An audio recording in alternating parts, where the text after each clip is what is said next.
So there was Tony Schiavone with an interview in the back with Wardlow and Scorpio Sky. And we left him off the list. Scorpio Sky's injured too. He hasn't wrestled in over a month. He's got some kind of injury, even though he's still the TV champion. And again, I want to reiterate, they should have had Wardlow squash him in LA for the TV title the night after the MJF match, or the Dynamite after the MJF match. Right. But they didn't. And now they did a promo face-to-face where Tony promised said that they had agreed to no physicality. So now they have had so many constant, one right after another, physical attacks in the backstage interviews that they have to differentiate the interviews now by saying, you guys have promised you won't fight in this one. You've done something way too much when you have to start a segment by telling people that they're not going to see an angle. And then they talk to each other, and they want to fight, and Wardlow wasn't bad here. But then Scorpio Sky says, okay, for the TV title next week in a street fight. They can't just have a match. Now, is this the first time they've ever wrestled each other? It has to be, right? Well, I don't know, because Scorpio Sky used to be a babyface, but I just don't remember any interaction between the two of them. But Wardlow hasn't wrestled that often on AEW television. No, he hasn't. So I'm saying I'm pretty sure that, they may have wrestled somewhere in Oshkosh, Wisconsin at the fucking farm center. But on television, they've never had a match before, and their first match is not only going to be for the title, but it's going to be a street fight. For what reason? The reason to have another no DQ match? Lazy booking. Well, let me ask you, though, before you declare it lazy booking, if Scorpio Sky is indeed injured to the point where he can't work a regular match, but they want to have Wardlow go over him for the belt one way or another instead of just awarding him the belt or another interim belt, would this be a way around that? Okay.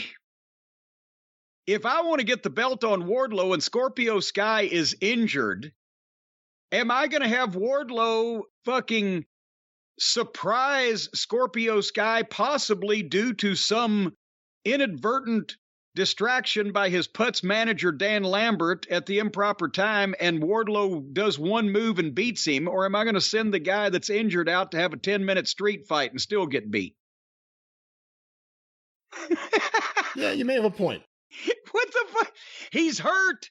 So let's not have him have a regular match. Let's put him in a street fight.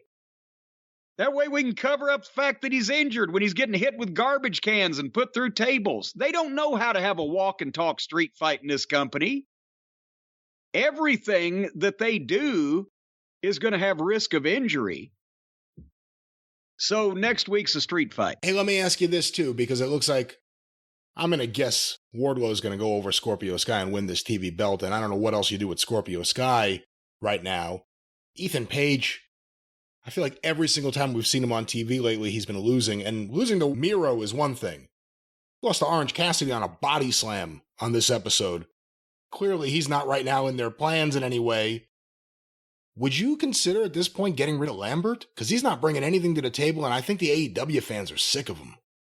Well, it's run its course because it never developed, really. He was saying at the start, the people hated him because he was saying the same shit that I said, which is saying the same shit that all wrestling fans that have been alive for longer than 10 years say, which is this shit doesn't make any sense and it looks like a bunch of children playing with each other.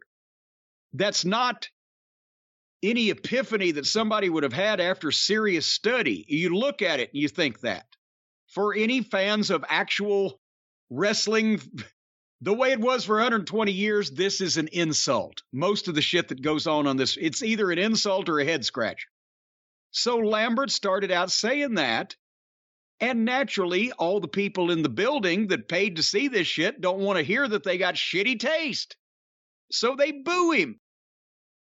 But then within weeks, it became, instead of a guy who was showing up and saying what he legitimately felt, Remember, we talked about it. Lambert even did interviews on websites saying, yes, well, I actually really believe some of the things I say on this television program, which totally killed the gimmick for anybody that saw that, because the only reason to have him doing it is if he really felt that way and you wanted people to think that. If he comes out and says, I'm just saying this shit because I'm being a heel, well, fuck you, then I'm smart to your deal. And yes, he did mean some of the shit because it's an observation that you can't deny when you look at it. But they didn't give him any credibility, his guys any credibility. They kept doing the same thing over and over after he'd already exposed that he didn't really mean it and he worked for the company. And he, and then it's just been the same thing, only not even really as pointed. And he started writing shit down and memorizing it. And then they put him with questionable fucking talent of various kinds. It was supposed to be a shooter group. So he puts in Paige and Sky in with the shooters. Even if they can shoot, that's not their fucking gimmick, so nobody believes that. And then he gets, the green MMA women. Ty Conti gets a ton of heat with that bitch face, but did we discover she's one of the ones that can't work? I can't even remember. Paige Van Zant was great to get heat until we saw her try to do something in the ring.